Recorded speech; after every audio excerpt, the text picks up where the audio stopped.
Greetings, community. It's Kevin of NCBD Comics, and I'm here to bring you another edition of Kevin's most anticipated reads tomorrow for New Comic Book Day, 1/3, 2024. Happy New Year. If you're watching this on Wednesday, Happy New Comic Book Day. And if you're like Last Crucis watching it now, hey! Hope you're well. And hello for California, New Mexico. I appreciate you being here. And those of you that are watching on the rewind, I appreciate you checking it out. Hey, I appreciate you being here, Mike.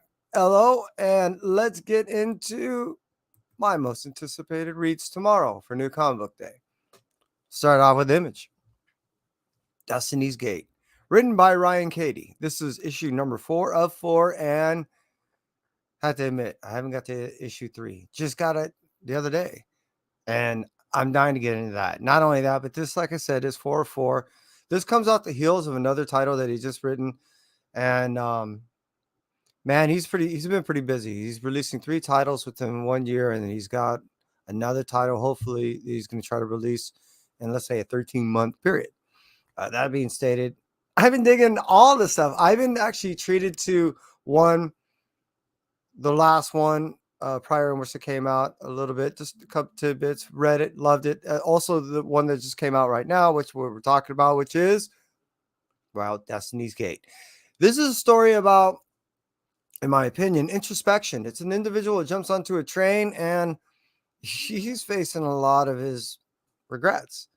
And I think they're manifested in different ways that he has to deal with them in a tangible, realistic way, and something that he's going to go ahead and understand and tangibly interact with, when I think it's all a metaphysical thing. I'm just saying, Destiny's Gate is pretty heavy and it's pretty awesome. It's a rather easy book to read in the sense, like I said, 1, it's only 4 issues, and 2, there's no beating around the bush. There's no vagueness. It's just right there. Ryan has a distinct way of being able to tell his message a rather easy and specific way that gets his message across.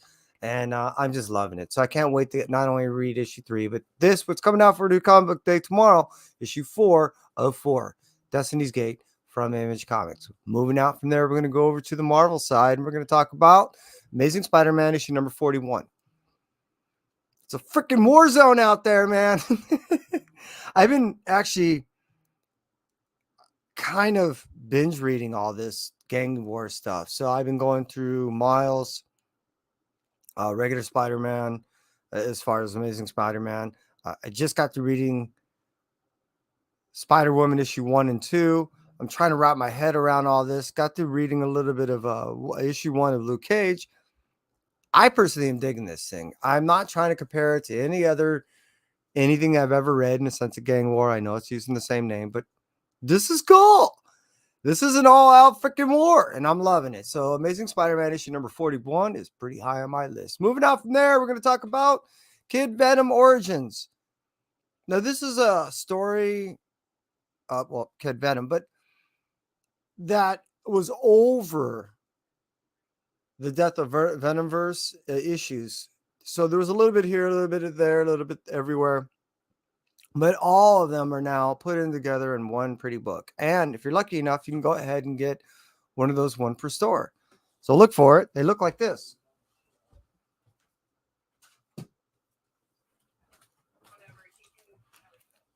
Like that. So that's what the 1 per stores look like. If you're lucky enough, you might even get 2. And like I said, it's a story of an older Venom symbiote. And if you already been privileged to go ahead and read about this character in the Death of Venomverse, you already kind of know. But the beauty about this book is go ahead and puts everything together. So it's not all these little tidbit ways, and you're trying to remember from the last issue what this was, because there were only a couple of pages per issue, and that made this whole story up. Kid Venom Origins issue number 1 coming out tomorrow puts all that together for you. Moving out from there, we're going to talk over at the Marvel Meow issue number 1. Seriously, this is a possum debut. I had to do it. Playing on the punalities of it, yes, I've been looking forward to it, and I believe this is going to be kind of awesome. The reason why is our furry heroes saves the day. These are all the, the Flurbies. You know what I mean? The cats, the dogs from Doctor Strange, and just everything that you can imagine from Thor to probably Throg. I mean, I'm looking forward to this because this is all the digital stuff that was released, and now we get the privilege to go ahead and put it together on a book to have it released to us. So me, I'm pretty looking forward to this thing. One, I'm just looking for the cuteness about it, and two, hey, if you can't have a little fun, can't have a little cuteness, then it ain't worth reading. So hey, moving on from there, Marvel Meow issue number 1. We're gonna cruise over to Miguel O'Hara, Spider-Man 2099, issue number 1. I've been reading a little bit of this. I haven't got the whole book. But the cool thing is this is, as we know, 2099 future, which is really not that far away now. A future zombie, Marvel Zombies. And what we get is future O'Hara teaming up with future Blade 2099 to go ahead and eradicate this zombie problem. I like 2099. This stuff really tickles me, and I have a lot of fun. Brings me back to that whole, what was it, 92, 93 era when all this stuff came out. I dig it. And now that you go ahead and mix it up with the whole Marvel zombie stuff, I'm a sucker. So it's way up there on the list on what I'm really looking forward to read tomorrow. Miguel O'Hara, Spider-Man 2099, issue number 1. Future Zombies 2099. And Blade. Moving on from there, we're going to go ahead and talk about Venom 29. Just read 28. Still kind of getting over 27 somewhat, and loving the fact that, well, it's no mystery now, with Widow taking on the symbiote and how she's using it. I'm digging it. Yes, it's turning into an Oprah Winfrey show where everyone gets a symbiote, but I'm okay with that because I'm a symbiote slut. So Venom 29, it's been working out for me, and I can't wait to read tomorrow's issue. But hey, it's a short list, and you know what time it is. That's right, Blue Light Special time, because this is what we're here about. And my Blue Light Special this week is from Boom Studios. Once Upon a Time at the End of the World.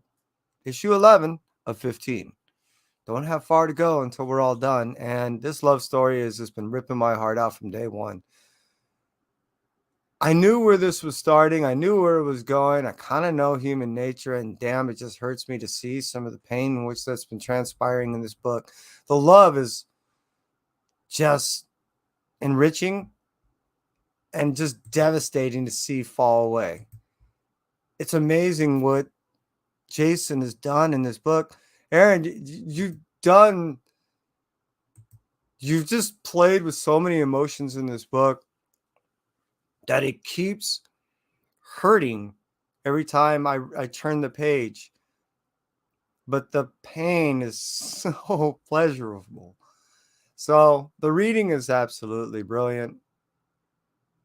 It's just written so well that it's easy to read for anyone. And it doesn't get too heavy. It's easy to understand. It touches on so many different levels that Once Upon a Time at the End of the World is a book, in my opinion, that many, I believe, would get a lot out of. Especially if you allow it to just go ahead and warm over you like a nice, I don't know, hot bath. So, hey, my Blue Light Special is a hot bath, and it's Once Upon a Time at the End of the World, issue number 11 of 15. And that's it for me. Entropy. Take care. Stay well.